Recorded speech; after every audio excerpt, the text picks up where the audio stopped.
Tá no microfone? Tá, né? Bom,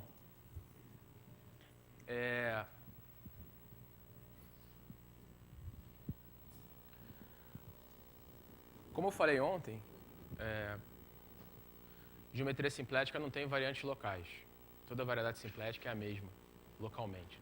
Perto de um ponto, é todo mundo igual ao Rn, R2n com com aquela forma simplética ômega zero. Então você tem esse espaço aqui, né? Onde ômega zero é essa forma bilinear aqui.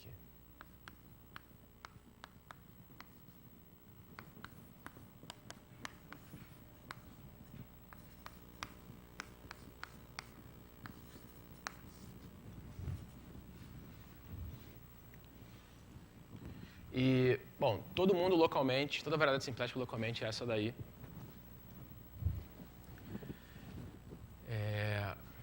Esse cara daqui, se você coloca coordenadas Q1, Qn, P1, Pn em R2n, né? Quer dizer, relativas à base canônica aí, relativas a, né, chama esse cara aqui de Q, esse cara aqui de P, e essa decomposição aqui, ela está de acordo, né? Assuma que ela está de acordo com essa decomposição aqui, né, em blocos. Então, essa forma aqui, ela assume uma cara mais familiar, talvez vocês tenham já visto em algum lugar, ela se escreve assim, né?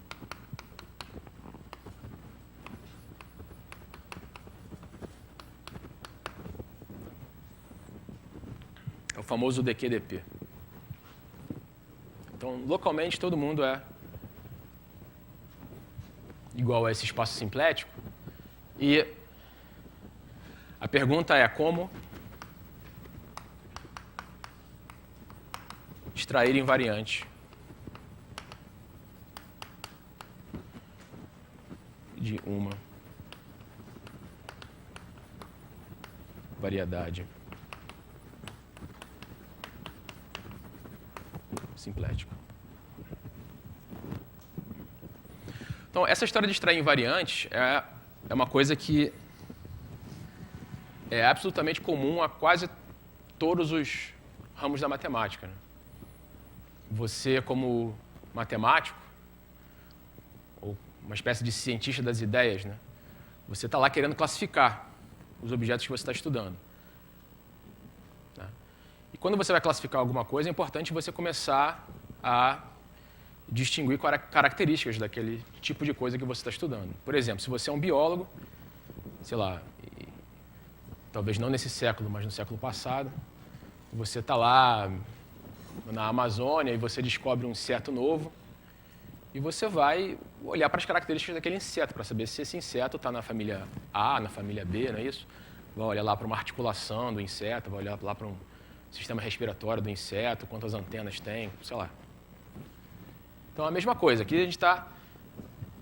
Nossos insetos aqui são... Nossos animais aqui são essas variedades simpléticas. E a gente está querendo botar ordem no zoológico, né? Dizer quem que é assim, quem que é assado, como é que você faz para classificar as coisas. Isso é muito comum. Né? Por exemplo, deixa eu dar um exemplo. Não em geometria simplética,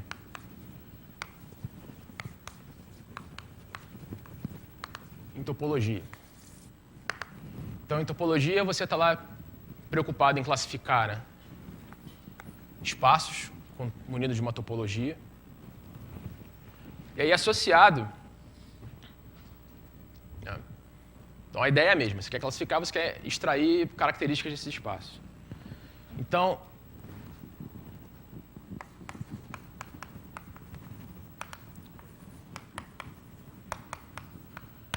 uma maneira de extrair características desses espaços é associar a eles objetos algébricos. E aí, essa é a ideia básica em topologia algébrica. Né? Você tem lá um espaço X e você tem funções, né? Que vai do conjunto dos espaços topológicos e vai em conjuntos de objetos algébricos, como grupos ou coisas mais elaboradas, espaços vetoriais, e assim por diante. Por exemplo, é muito comum você estar lá no espaço X e você, por exemplo, associar a ele o grupo fundamental,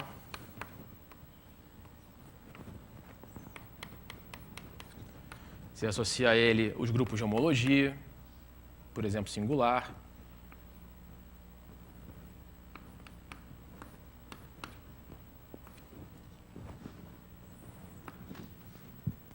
Então, tem vários outros exemplos aí. E são grupos, né? Grupos associados a um espaço com uma topologia. E qual é o interesse de fazer isso? O interesse é o seguinte, né? Bom, esses caras aqui são características desses espaços que são invariantes por identificação. Né? Nesse mundo daqui, como é que você identificar dois espaços? Quando que você não consegue distinguir dois espaços? Quando eles são homeomorfos, né? Quando existe um homeomorfismo entre dois espaços topológicos, você não consegue distinguir do ponto de vista de topologia. Então você quer que essas características sejam invariantes por homeomorfismos. De forma que, quando você pega lá dois espaços e, sei lá, por exemplo, o grupo fundamental deles for diferente, você sabe com certeza que eles não são homeomorfos. Não é isso? Da mesma maneira, você pega lá dois insetos, aí você olha lá para a articulação, não sei aonde, lá naquela certa parte lá do inseto, você sabe, aqui você está vendo uma coisa diferente, então esses dois insetos não são da mesma família. Exatamente a mesma coisa.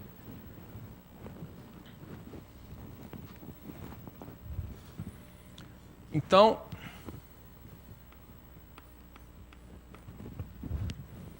a gente quer fazer, vamos fazer a mesma coisa aqui, né?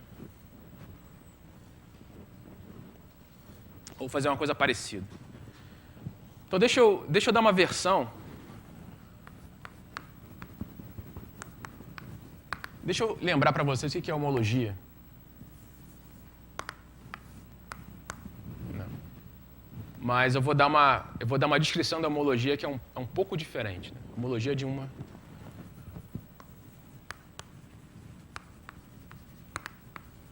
variedade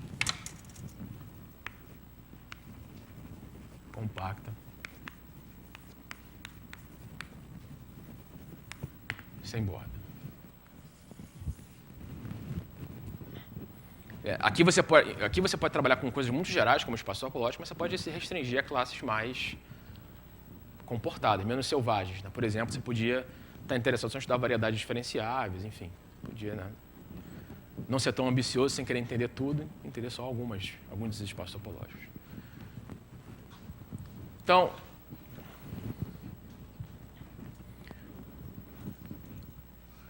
quem sabe qual é a homologia da esfera de dimensão 2?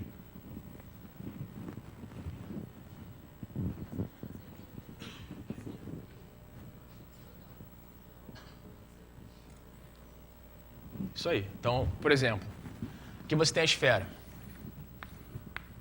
Então você tem a homologia em grau 0, tem um gerador. Quer dizer, quando a gente fala em homologia, a gente sempre tem que escolher uns coeficientes, né? Então, se você escolhesse Z, botaria um Z aqui. Deixa eu escolher outros coeficientes. Deixa eu escolher coeficiente mais simples ainda do que Z em Z mod 2. Tá? Então, são a mesma coisa, só que um coeficiente mais simples ainda. Então, aqui, ó, vou escrever esse grupo. Bom, em grau 0, né, a homologia tem só um gerador. Por quê? Porque o espaço, essa variedade é conexa.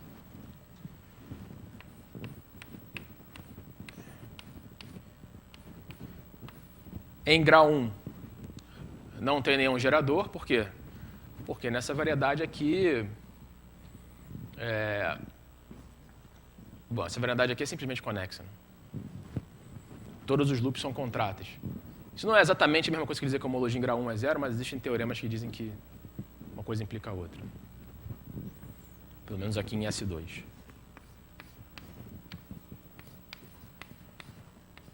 E aqui... Deixa eu...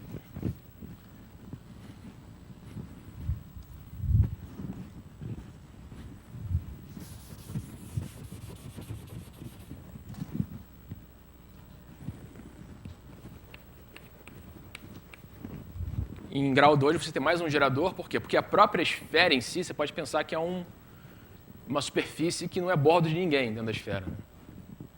Então tem esse gerador aí. Beleza. Então, que coeficiente?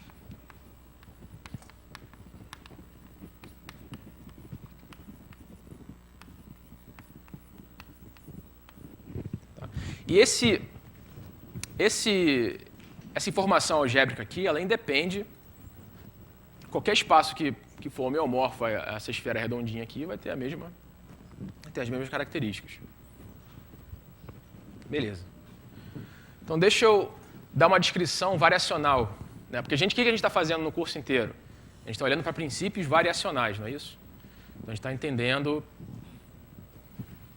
que a natureza gosta de minimizar as coisas. Então, é interessante a gente estudar a estrutura de pontos críticos no espaço, de funções definidas no espaço.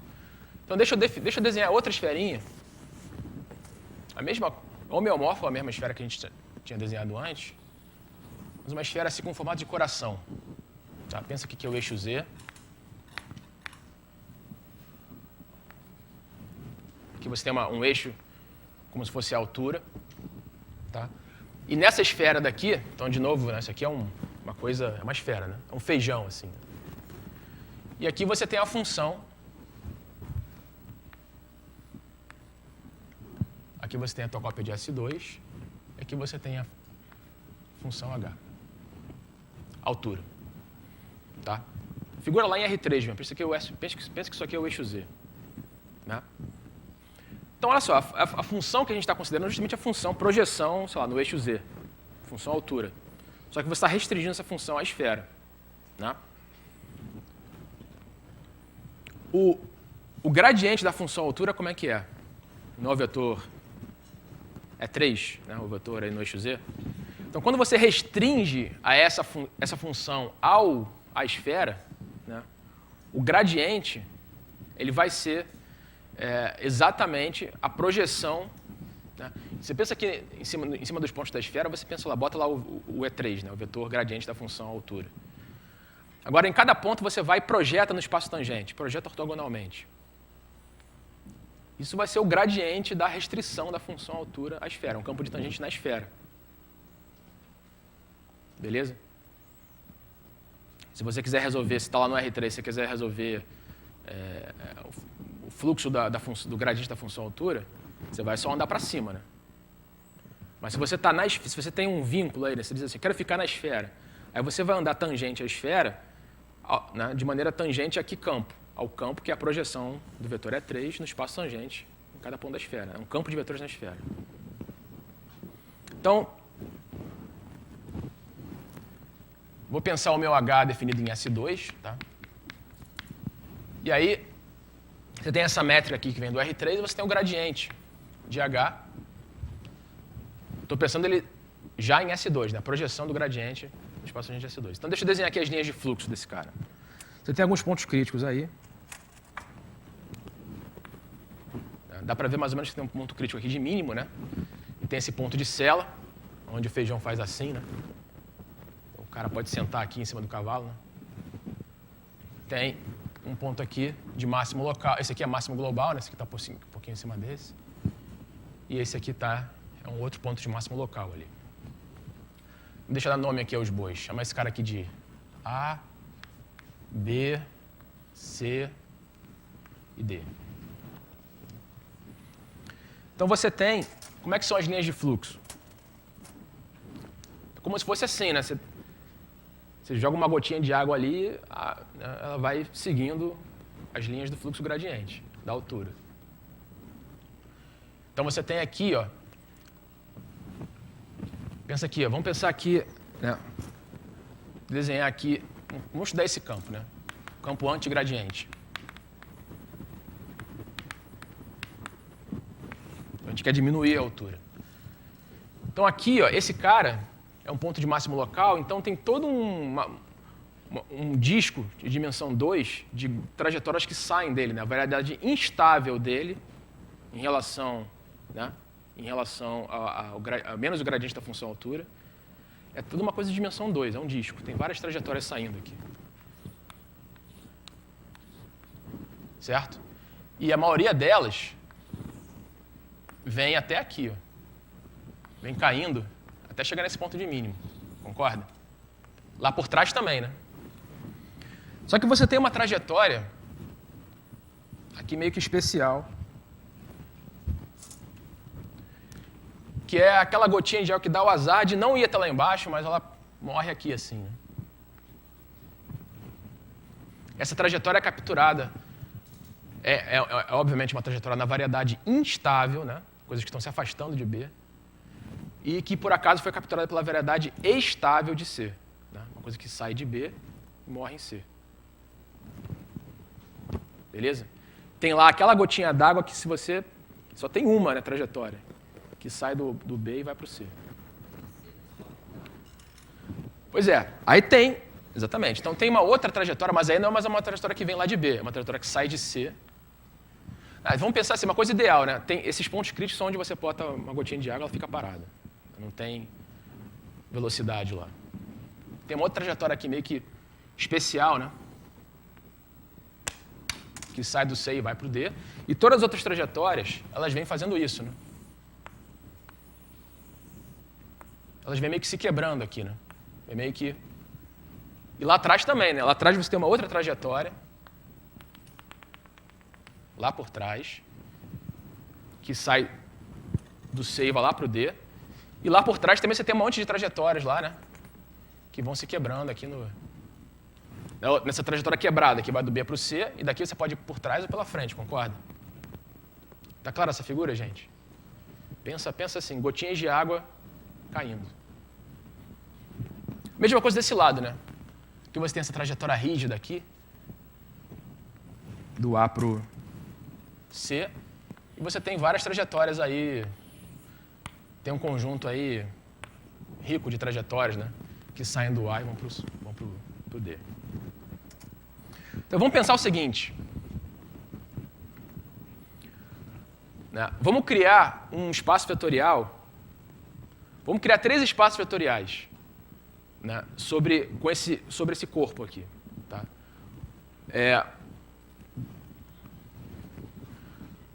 Vamos olhar para os pontos críticos, né? Esses espaços vetoriais, vou chamar aqui, por exemplo, de CM2. Esse cara aqui vai ser o espaço vetorial gerado por A e B sobre esse corpo. Gerado livremente. Já pararam para pensar nessa história de gerar um espaço vetorial livremente? Você já parou para pensar que se você pegar o seu gato, a sua televisão e o seu liquidificador, você pode gerar um espaço vetorial de dimensão 3, né? Já pararam para pensar nisso? Se você botar o gato liquidificador, aí tem dimensão 2. Então, olha só, o que está acontecendo aqui? Eu estou pegando os pontos críticos cuja variedade instável tem dimensão 2. Né?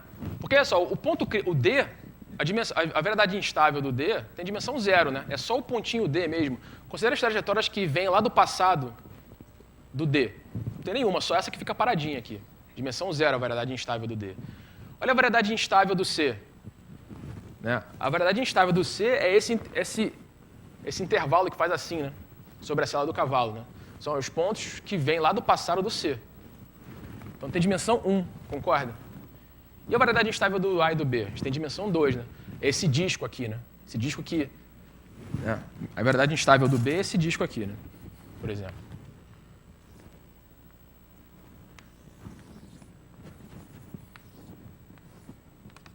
Essa é a variedade instável do B, né? Tudo que vem do passado lá do B. Claro que tirando isso aqui, porque isso aqui já é a variedade instável do C. É um disco aberto. Né? Beleza? Mesma coisa a variedade instável do A. Tem dimensão 2. Então, o meu espaço fatorial CM2 ele vai ser gerado pelos pontos críticos de índice 2. Vamos gerar um espaço fatorial com os caras de índice 1, só tem um, né? E vamos gerar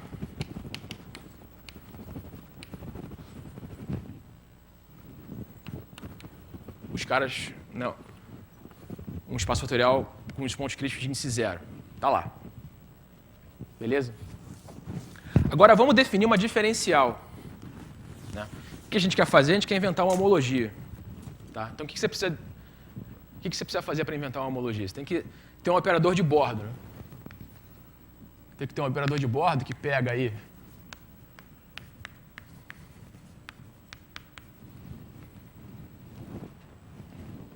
um vetor nesse espaço, no espaço fatorial e leva num espaço fatorial com grau a menos. Né? Beleza? Então, como é que você faz isso? Você vai dizer o seguinte, ó, como esses espaços são livremente gerados pelos pontos críticos, para definir esse D, basta você definir nos geradores. Né? Então, define da seguinte maneira. Pega um gerador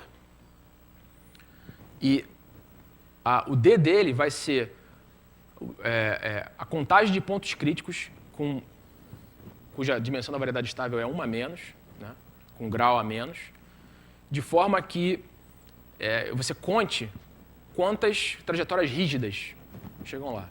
Então, por exemplo, DB. DB é um cara, eu vou chamar de índice. Né? Índice, eu vou chamar a dimensão da variedade instável. Então, aqui vamos pegar um cara de índice 2. Está aqui, um gerador. O DB, eu tenho que contar todas as trajetórias rígidas que saem do B, que chegam em algum ponto crítico de índice 1. Só tem uma, né? Então, é C. DB é C. Vou contar, obviamente, com esses números aqui, né? Coeficientes em Z2. E o DA? Só tem uma trajetória rígida também que liga ele até um ponto crítico de índice 1, concorda? Também é C. E o DC? Quem que dá um chute aí, quanto que vale DC?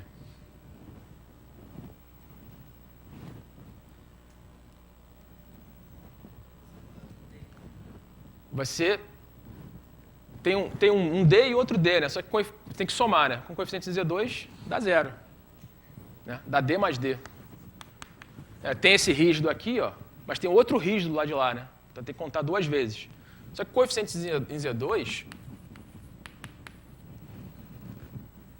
é 0. E o DD?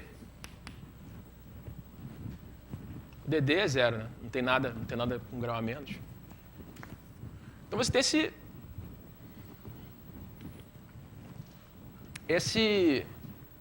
essa diferencial aqui. Então, olha só, vamos fazer a homologia, né? Vamos fazer a homologia. Por exemplo, homologia vai ser o núcleo de D dividido pela imagem do D anterior, mas não tem nada anterior. Né? Então, é só o núcleo da diferencial aqui. Bom, o D de B não tá, o B não está no núcleo, porque o DB dá C. O A também não está no núcleo. Mas se você fizesse B mais A, daria, né, o D de B mais A, ou A mais B, daria C mais C, que com coeficiente de Z2 é 0. Né? Isso aqui é uma cópia de Z, né, o CM2 é uma cópia de Z2, Z mod 2 ao quadrado, e a diferencial, ela pega a base, né, o cara com base 1, 1, e manda no 0. Então o núcleo é gerado por A mais B, então ele é só uma cópia de Z mod 2Z. E 1. Bom, O C, que é o gerador aqui em grau 1, ele é fechado, né? O D dele dá 0, mas ele também é exato. Né? Então esquece, né? Não tem nada. Todo mundo é exato. E o 0? Aí que tá. Ninguém, D de ninguém dá D, né? O único cara, o DC dá 0. Então não tem ninguém para D de D dar, para D de alguém dar D. Então o D não é exato, ele é fechado.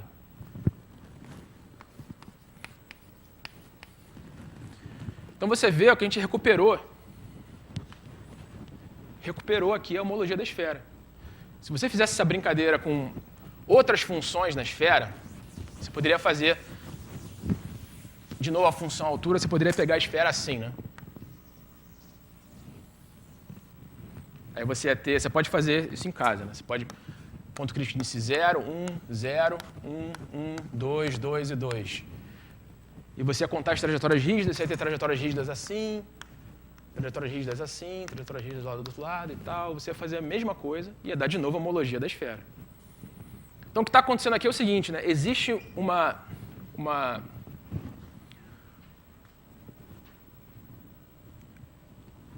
a topologia de um espaço implica, quer dizer, interfere em como que é a estrutura de pontos críticos naquele espaço. Né? Então, o exemplo mais básico disso que eu acabei de falar é uma coisa que vocês aprendem talvez no primeiro curso de análise. Você tem um espaço compacto, tem que ter um máximo e tem que ter um mínimo. Né? Então o número de pontos críticos é pelo menos 2. O número de, como se fosse uma variedade, né? O número de pontos críticos seria pelo menos 2. No toro, você vai pegar uma função aqui no toro. Então aqui você tem, ó, chamar esse ponto aqui de A, só que A e é A. Aqui você tem B e B, C, C, e aqui você tem um ponto D. Então você pode pegar a seguinte função no toro. Vou desenhar aqui as linhas do gradiente. Ou menos o gradiente da nossa função.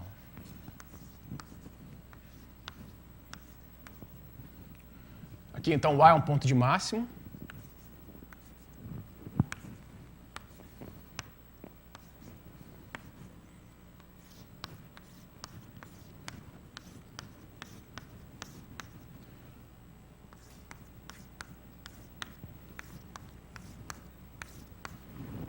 Então, você vê, A é máximo. B é cela, né? Tem coisa chegando e coisa saindo de B.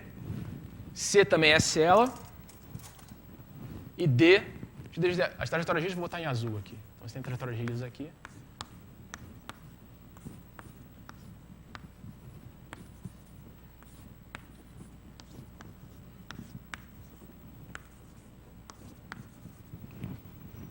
Beleza? Então tudo sai do máximo e chega aqui no mínimo, exceto essas que são capturadas pelas variedades estáveis dos caras de índice 1, das celas. Então você pode fazer a mesma brincadeira. Quem é DA? Bom, DA você tem uma trajetória vindo para o B e tem uma vindo para o C. Só que tem uma outra vindo para o B e uma outra, né, do A saem duas para o B. E saem também duas para o C. Então, com coeficiente de Z2, isso aqui é 0, mod 2. Então, aqui está nossos caras de grau 2. Os caras de índice 1. Do B, você tem duas que vêm para o D. Também, 0. Do C, você tem duas que vêm para o D. 0. E do D não sai ninguém, né? Aqui são os caras de índice 1. Aqui foi uma função de Morse perfeitinha, né? Não aconteceu nada. O complexo já é igual à própria homologia. O D deu 0 de primeiro. Então você tem um gerador, então em grau 2. Você tem um gerador. Em grau 1, você tem dois geradores, tem o B e o C. Em grau 0, você tem um gerador de novo. Homologia do 2 toro mesmo. Né? Então, não tem jeito. Você pega uma função no toro, genericamente, ela tem que ter 4 pontos críticos. Não, mesmo não genericamente, ela tem que ter pelo menos 3 pontos críticos. Então, esse negócio não é como na esfera, que você tem funções com 2 pontos críticos. No tórax você tem que ter 3 pontos críticos. Na verdade, se a função não for muito horrorosa, tem que ter pelo menos 4 pontos críticos aqui. Então, a topologia do espaço ela influencia a estrutura de pontos críticos de uma função definida naquele espaço.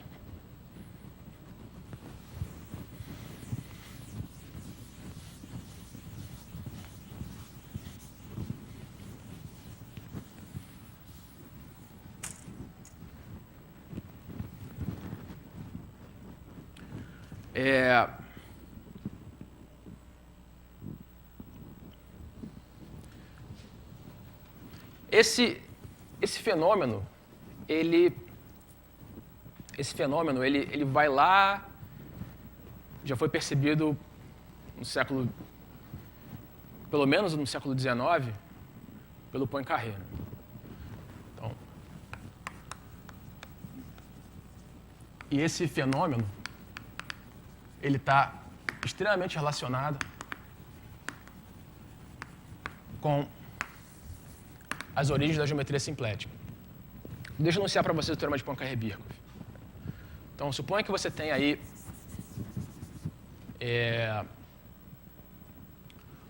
um anel, que é um círculo vezes um intervalo. E suponha que nesse anel você tem uma transformação. Tá? Então, pensa que coordenadas x e y nesse anel. E suponha que essa transformação seja simplética.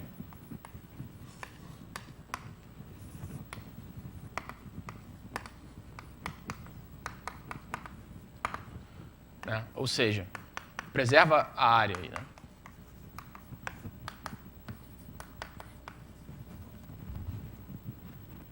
Suponha também, então está aqui vou desenhar a cópia do anel aqui, né? Aqui é o eixo x, aqui é o eixo y, aqui é 0, aqui é 1. E aí você tem o anel, um pedaço dessa faixa aqui, né? Onde você está identificando esses dois lados, né? Imagina assim, essa faixa, só que você identifica números, identifica a coordenada 1, x módulo 1. Beleza? Suponha também o seguinte, né?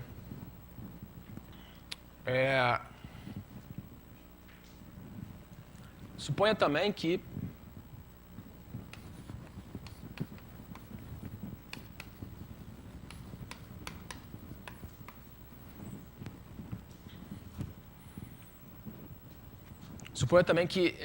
meio que o φ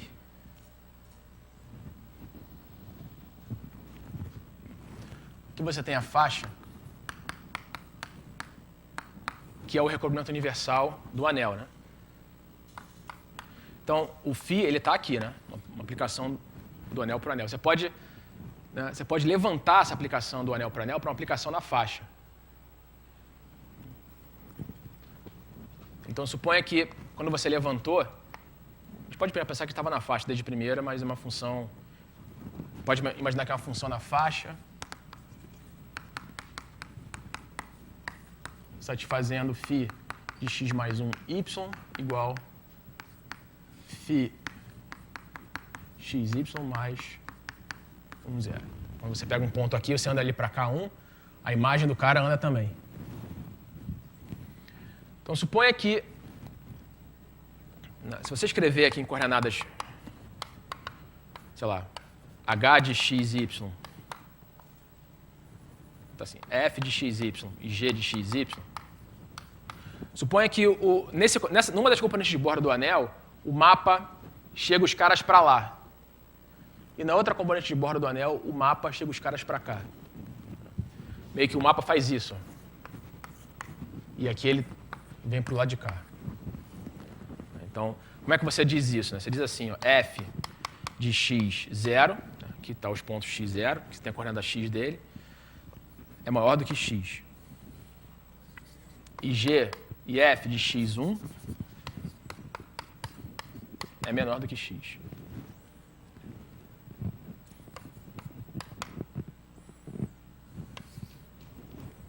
Beleza?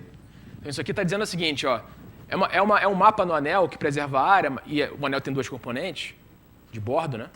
Mas numa componente de bordo o mapa gira para lá e na outra gira para cá. Faz isso, esse movimento aqui.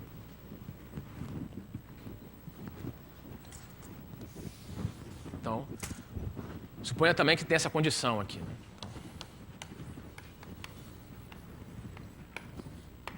Suponha que vale essa condição aqui. Então,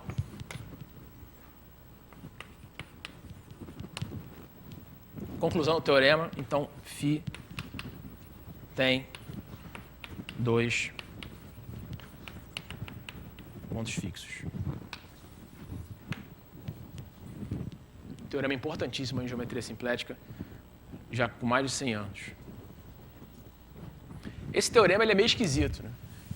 E a demonstração dele tem a ver com essa história aqui, pelo menos num caso particular.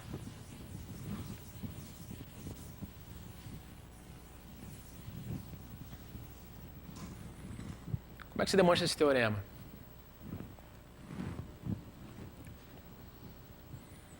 Bom,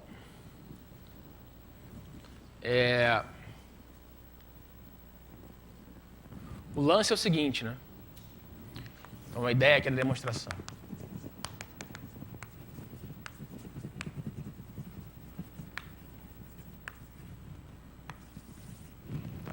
A ideia é mais ou menos a seguinte, uma ideia rápida, né?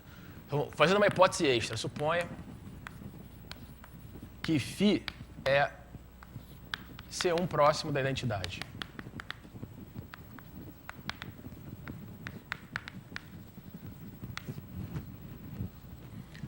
Então, está aqui o teu anel, né?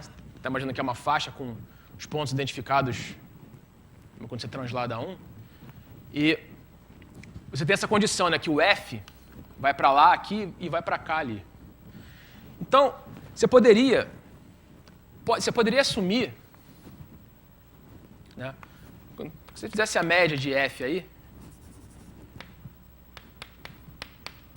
num domínio fundamental, né? Tudo bem, fazendo uma própria anel.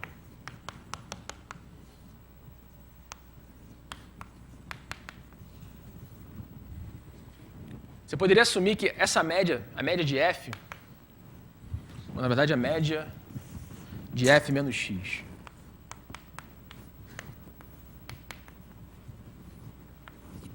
Dá zero. Por que você pode assumir isso? Porque é o seguinte, né? Repara, isso aqui é quanto que esse mapa desloca o centro de gravidade do domínio fundamental, né? Mas como aqui você está assumindo, né, tem aquela condição de twist lá, aqui você está assumindo que o mapa vai para a esquerda e aqui você está assumindo que o mapa vai para a direita, você poderia completar, né, estender um pouquinho esse mapa, vindo só para a direita, né? Suponha que a média da componente x é negativa, significa que o mapa, na média, a componente x do centro de gravidade está vindo para cá. Aí você completa com uma faixinha aqui, já que você pode... Aqui o mapa está indo para lá, né? Você pode completar com uma faixinha de forma a zerar essa média. Você pode assumir, então, que a componente x do centro de gravidade é zero. Não desloca o centro de gravidade da componente x. A componente y é automaticamente zero. É só fazer uma conta aí.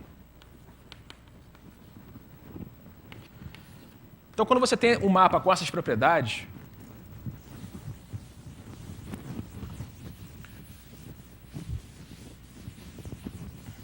aí é uma conta que você pode fazer, que é a seguinte.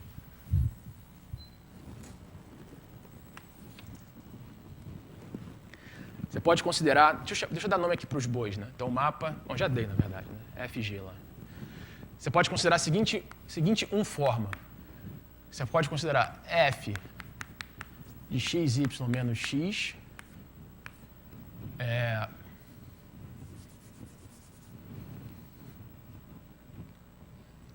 dx mais y menos g de xy dg.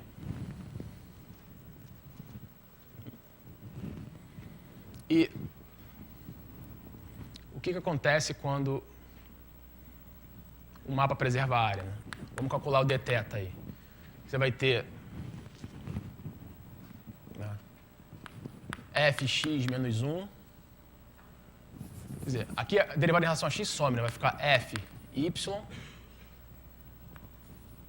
menos dx dy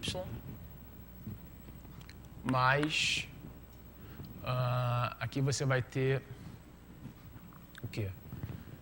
Vai ter menos fx ou gx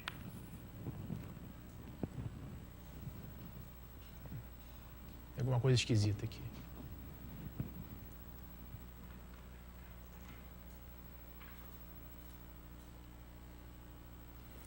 Menos gx dx dg.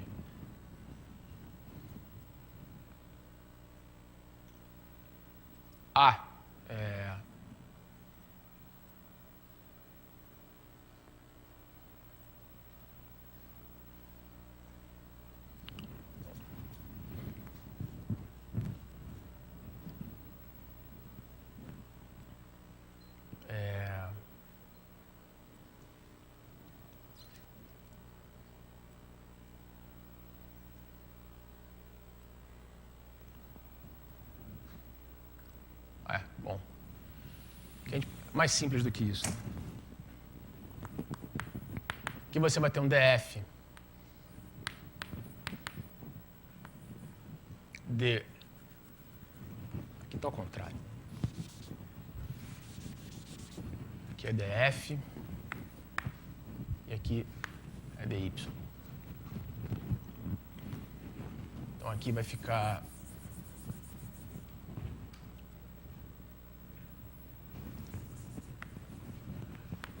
df dg menos dx dg mais aqui você vai ter esse dy some, aqui você vai ter menos dg dy e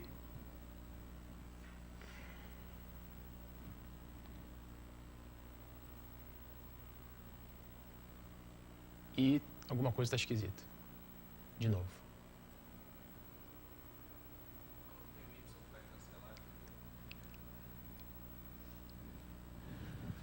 Eu acho que aqui a gente pode fazer assim, ó, somar e subtrair dg dx. Ou dy... desculpa. Somar e subtrair dy dx dy. X dy. Então aqui você vai ter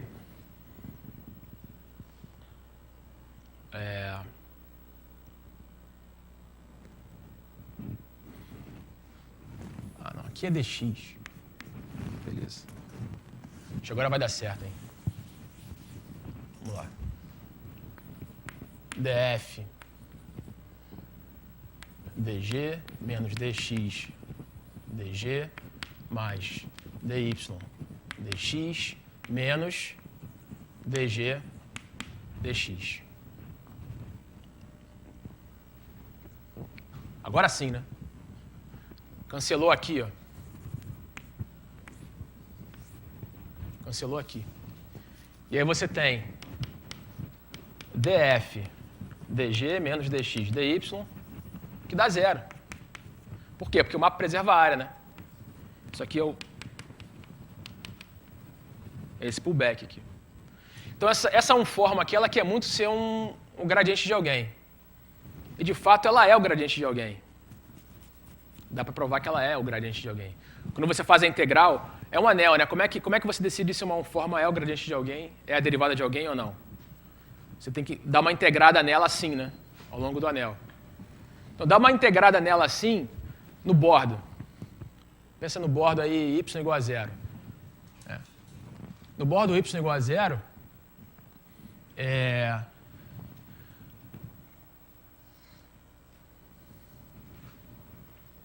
no bordo y igual a zero, esse termo aqui vai zerar, concorda? né? O Yzão, o G ele é constante, né? Porque, repara, o mapa preserva a componente de bordo. Então, aqui, o G é constante igual a zero. Então, quando você integra aqui, o DG não dá nada. E o DX dá, mas o DX está sendo multiplicado por Y menos G, que é zero também. Então, de fato, tem uma primitiva. Então, essa aplicação...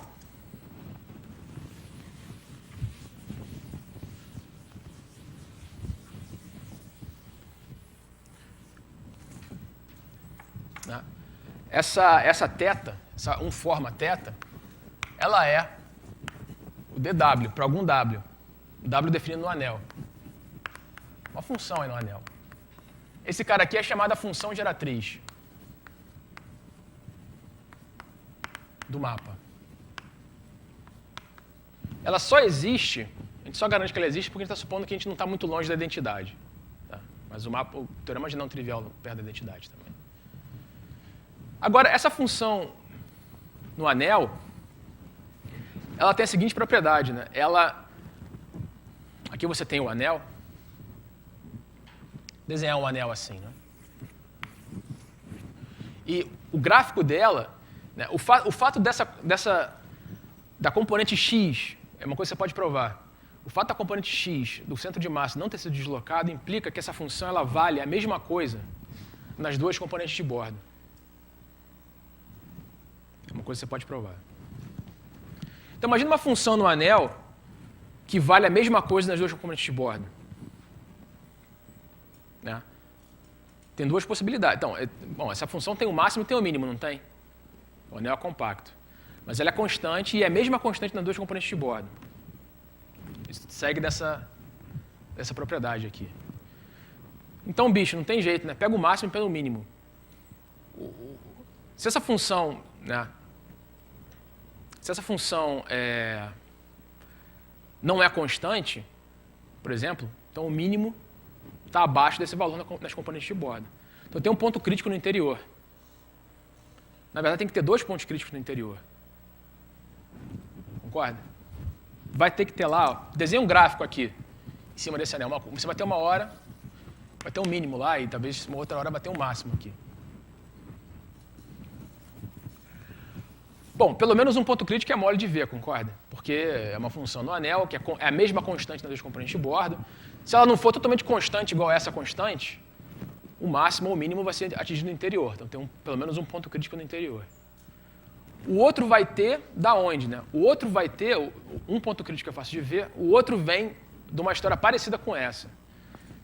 Se você faz a homologia de pontos críticos de funções no anel, que vale a mesma componente de bordo, a mesma constante nas duas componentes de bordo, você vai encontrar que a homologia que esse bicho tem que te dar é a homologia do anel. Só que a homologia do anel tem dois geradores, né? Então você tem que ter mais um ponto crítico. Então a W, genericamente, tem pelo menos dois pontos críticos. E um ponto crítico de W é o quê? Aqui o DW.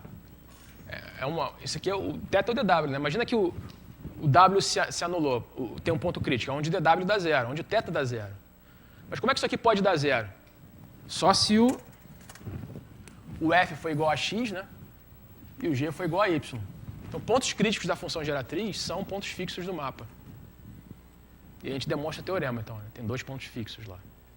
Beleza? Então, essa ideia de que a topologia de um espaço força com que funções nele definidas tenham pontos críticos, tenham muitos pontos críticos, né? Muitos aqui é mais de um, por exemplo. Então, isso tem implicações em transformações que preservam a evolução de sistemas físicos. Tem muitas aplicações na natureza que são modeladas por mapas simpléticos, né? A gente sabe, foi isso que a gente estudou o resto do curso inteiro, né? A gente viu que um sistema hamiltoniano dá um fluxo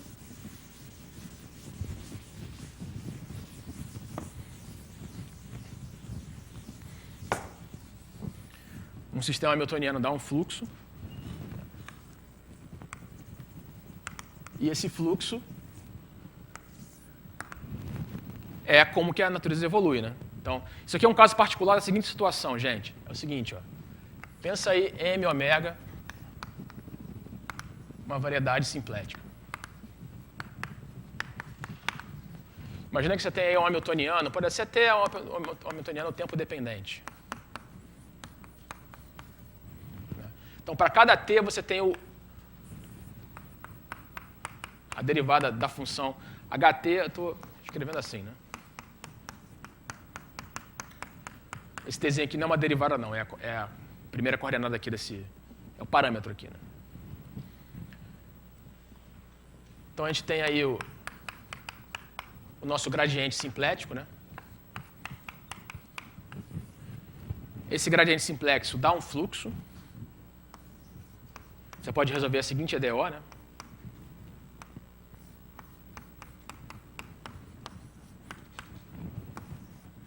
Começando na identidade. Isso aqui nada mais é do que uma EDO, do jeito que vocês estão acostumados a estudar. E esse mapa daqui, né, essa família de mapas, preserva a forma simplética. Essa família de mapas preserva a forma simplética. Se você fizer a derivada em relação a t do pullback de ômega, existe aqui você vai usar a fórmula mágica de Cartan, e isso vai te dar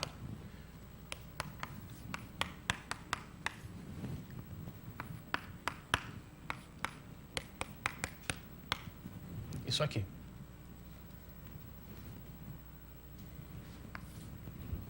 Beleza? Aqui é a derivada exterior, aqui é a contração. Isso aqui é a derivada exterior dessa forma aqui, né?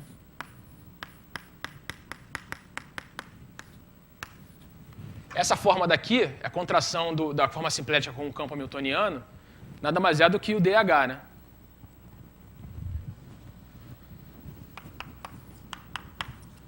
D do DHT. Só que a derivada exterior duas vezes dá zero, né?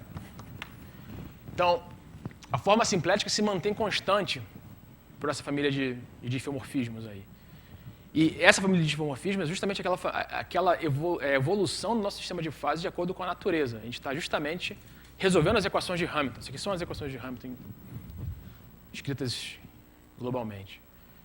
Então, estudar mapas, né?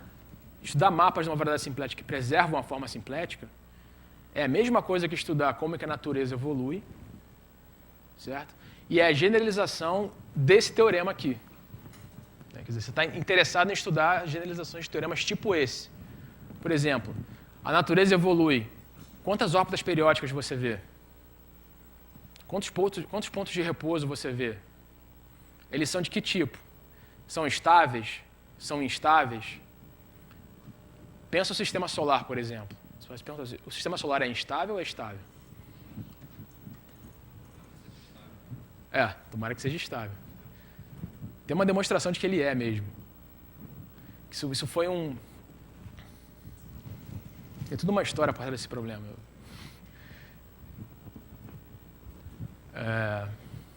Então a gente está interessado em estudar pontos fixos, órbitas periódicas e outras coisas mais gerais sobre a dinâmica de um fluxo hamiltoniano desses. E o que é interessante é que a topologia do espaço de fase força com que esse fluxo tenha certas propriedades, né? São propriedades aí globais. Né? Então, como é que você extrai invariantes de variedade simplética? Você pode fazer assim, ó, você pode contar, a variedade simplética é um espaço onde você tem aí vários sistemas hamiltonianos nele definidos, né? Qualquer função dá um sistema hamiltoniano. Tem uma cacetada aí, né? Um espaço de dimensão infinita de funções de sistemas hamiltonianos. E você pode querer extrair invariantes da variedade simplética contando, por exemplo, órbitas periódicas de sistemas hamiltonianos, ou contando órbitas periódicas desse ou daquele tipo de sistemas hamiltonianos. Então, nessa área, acontece uma interseção muito rica entre topologia e dinâmica.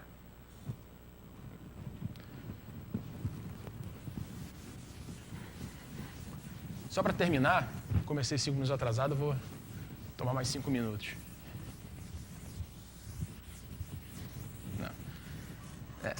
Quando você quer fazer isso, a gente pode fazer a mesma brincadeira que a gente fez com a nossa casquinha, com o nosso feijãozinho.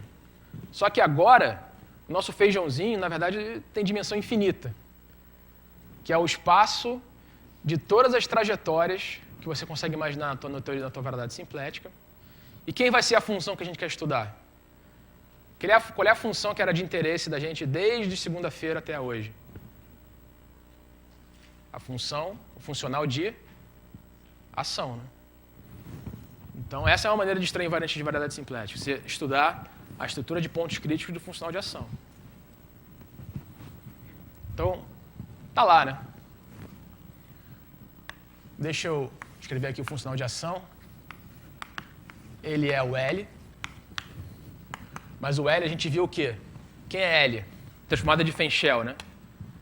O H, ele era P, Q ponto, menos L, né? Então, L é o P, Q ponto, menos H.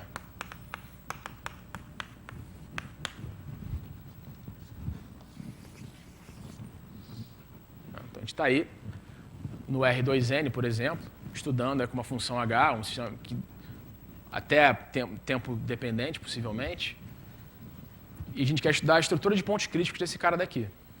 Ou você pode pensar numa verdade mais geral, né? Se esse termo daqui, ele se generaliza.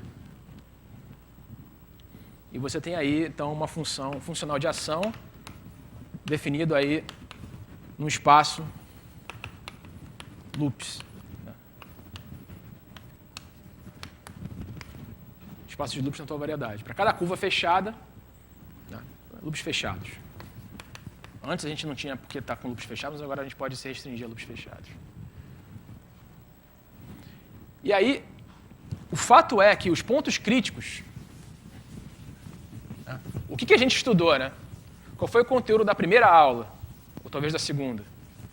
Que os pontos críticos da ação,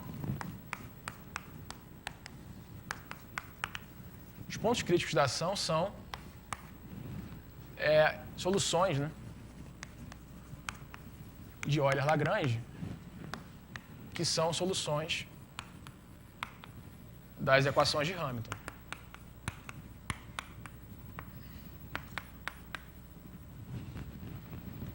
Então, se chama assim ZT é Q de T, P de T. Esse loop aqui, ele é o ponto crítico dessa função se somente se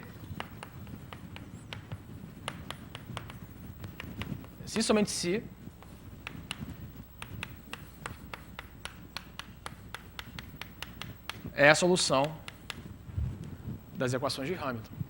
Isso foi isso que a gente fez até agora, né? Até ontem. E aí você pode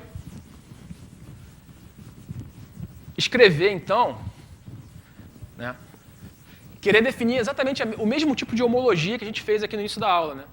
Querer olhar para esse espaço de dimensão infinita com esse funcional e querer entender como que a topologia desse espaço vai forçar ou não a existência de órbitas periódicas, de pontos críticos, né, de órbitas periódicas da tua dinâmica. Então você pode querer escrever aqui as equações do fluxo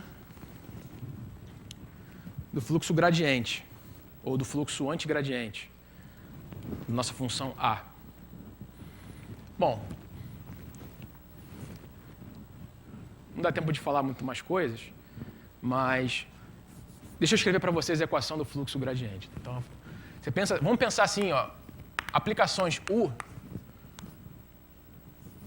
R vezes R mod Z em M, aqui você tem um ST, aqui levaram num U de ST.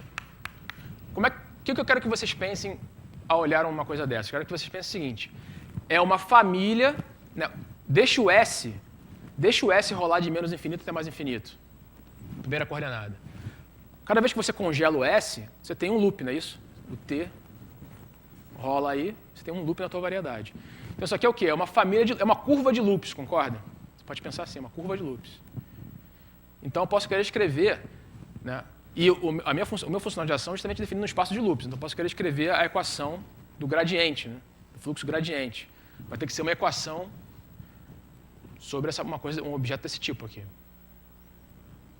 Então a equação que aparece tem que ser essa, né?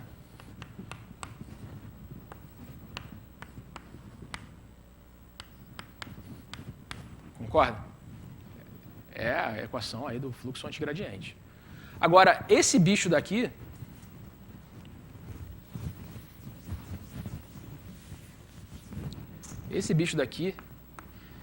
ele aparece com a seguinte cara. Ele é um J de du. Ele é menos um J de du dt menos o gradiente de ht. Tá, é isso que aparece.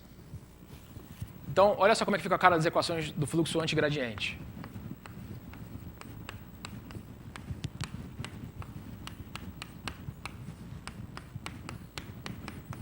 Essas equações aqui são essa equação aqui é chamada equação de Floer.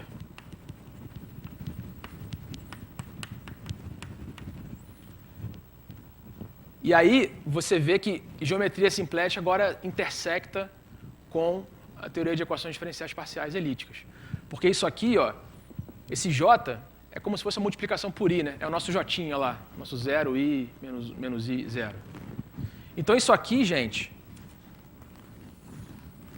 é o operador de Cauchy-Riemann, é aquele que vocês estudam lá no curso de análise complexa.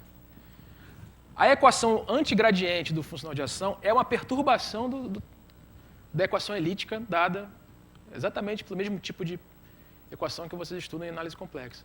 Então é mistura análise complexa, EDP, dinâmica, topologia, e você pode fazer a mesma brincadeira que a gente fez aqui antes, contar soluções dessa equação elíptica para definir uma homologia gerada por pontos críticos de funcional de ação, e essa homologia depende da topologia da variedade simplética e você extrai invariantes da variedade simplética contando soluções de uma EDP.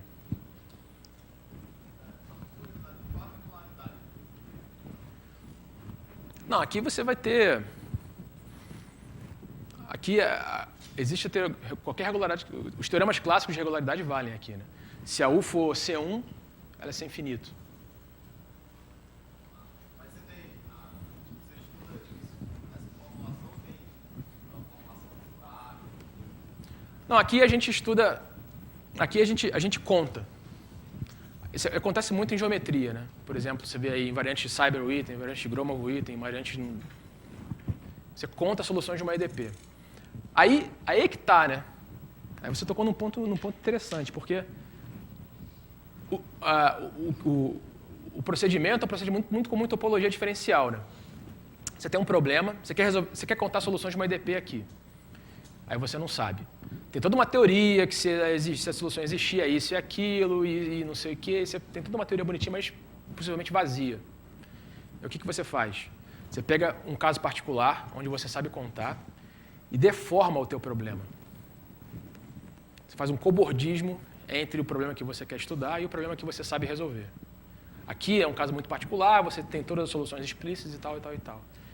E aí você tem que ralar muito para provar um teorema que diga assim, olha, quando esse parâmetro, quando você deforma a tua EDP até a EDP que você sabe resolver, no meio do processo existe aí fenômeno de nascimento e morte de soluções, mas no final das contas, a contagem algébrica de soluções tem que ser a mesma. E é assim que você prova a existência. E é uma coisa... Você faz topologia diferencial em dimensão finita o tempo todo, né? Você quer provar que uma função lá assume um certo valor, você, enfim, faz uma homotopia de uma função para essa, o grau é um invariante, mesmo tipo de coisa aqui. Então, acabou minha viagem, gente. Valeu aí. Obrigado.